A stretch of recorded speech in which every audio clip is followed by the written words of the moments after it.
Hey David, and hello to the rest of the Eclectic Book Club and anybody else who's just following along. Not just following along, you all are important too. Today I'm going to be talking about Fahrenheit 451 by Bradbury. I finished it this week. David, I finished it.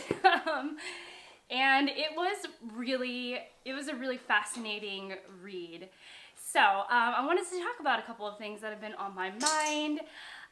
But first of all, the quote that you read in your video was haunting. It's the quote.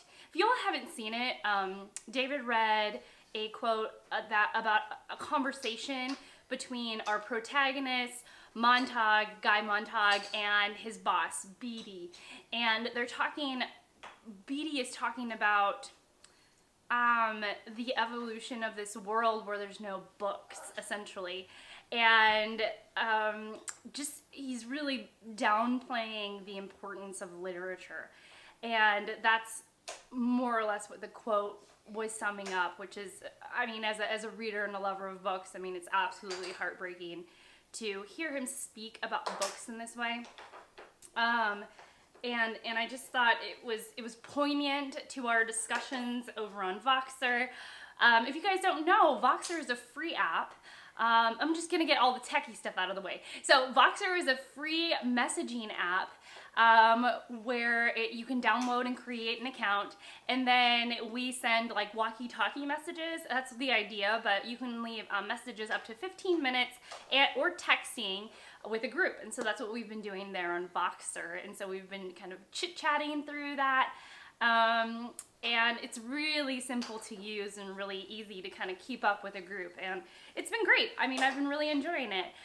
So I was thinking about the malaise in this world, this desire of consumerism, but the general laziness or sort of daftness, not even daftness, it's like this unawareness of the world around them that Bradbury builds at the beginning, the setting, right? And I was thinking about how that, in some ways, can parallel our world today.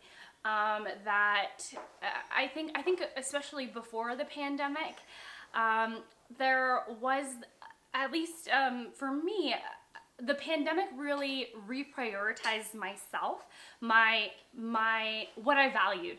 I didn't realize how much I enjoyed the company of others until that was taken away from me. I didn't know how much I loved nature and how much I found it calming and just wonderful until that was one of the only things that I could do safely.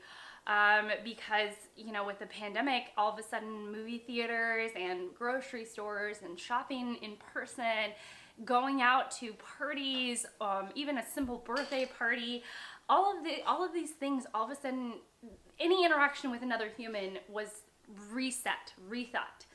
And I thought that was really interesting. And so just as in the beginning, Guy is sort of woken up out of his malaise to the world, with the character Clarice, who's a young lady who starts to ask him and who starts to notice things like the way that the rain feels on your tongue. And she makes observations about the natural world. And she says, sometimes we sit around in our living room and just talk. And to Guy, that is a very odd thing.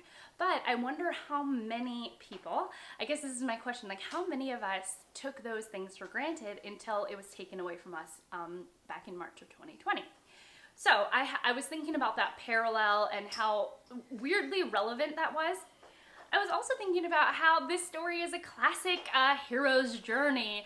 We have a Guy who decides to wake up to the world, and now he is set out to figure out his purpose in standing in this new world that he sees.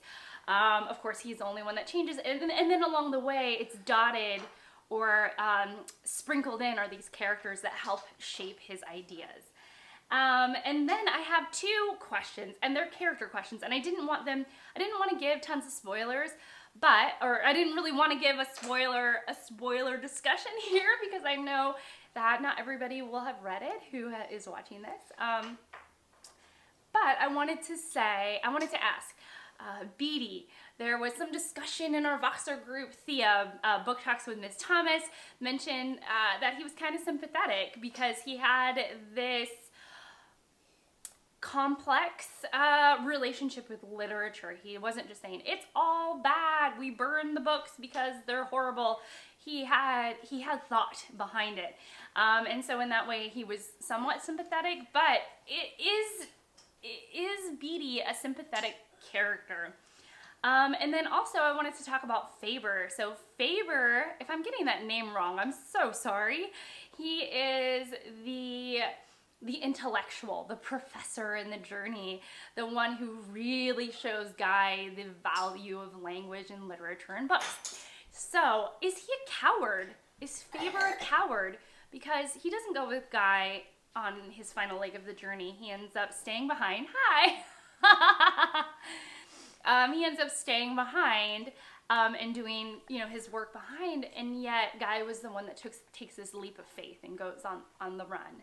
I thought the pacing was wonderful. Oh no! I put lemon. Don't. Where is there? It's lemon.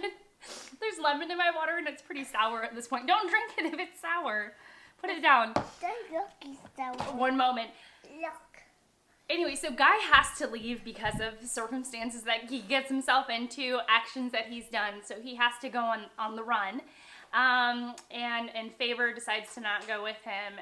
All of that, when that kicks off, when he starts to go on the run, Guy, that entire scene, that whole montage of him running and this mechanical hound which is absolutely terrifying. My kid is doing gymnastics, by the way.